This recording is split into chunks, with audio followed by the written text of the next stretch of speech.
America great again. What kind of a country do we want to have? The truth of my life disproves their lie. I think climate change is real. We need to be able to have that policy debate.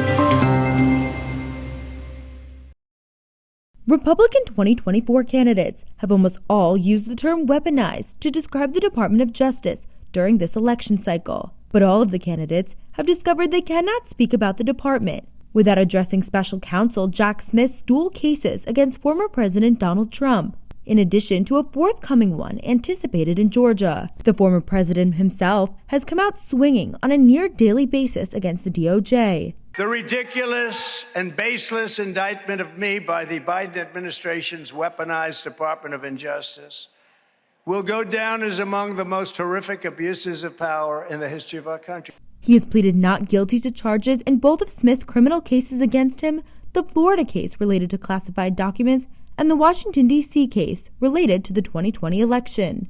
Meanwhile, while Florida Governor Ron DeSantis has continued to stand firm in opposition of the now 3 prosecutions of Trump, he has been careful not to be too defensive of Trump on the merits of the cases. The Manhattan District Attorney is a Soros-funded prosecutor, and so he, like other Soros-funded prosecutors, they weaponize their office to impose a political agenda. Like, I don't know what goes into paying hush money to a porn star to secure silence over some type of alleged affair. Another candidate, South Carolina Senator Tim Scott, recently joined in the indictment discourse as well. Our nation is the greatest nation on earth because Lady Justice has a blindfold on. What we've seen over the last several years is the weaponization of the Department of Justice against the former president. In a social media statement last week, Scott said, quote, "We're watching Biden's DOJ continue to hunt Republicans while protecting Democrats."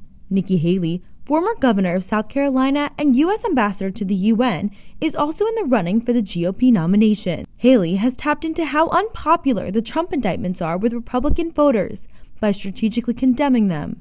2 things can be true at the same time. 1, the DOJ and FBI have lost all credibility with the American people. 2, the second thing can also be true. If this indictment is true, if what it says is actually the case, President Trump was incredibly reckless with our national security. Vivek Ramaswamy, a dark horse candidate and biotech entrepreneur, set himself apart on the topic of the DOJ by vowing to pardon Trump if elected, and pushing his fellow candidates to agree to do the same. I challenge every one of the other candidates to actually act on their convictions.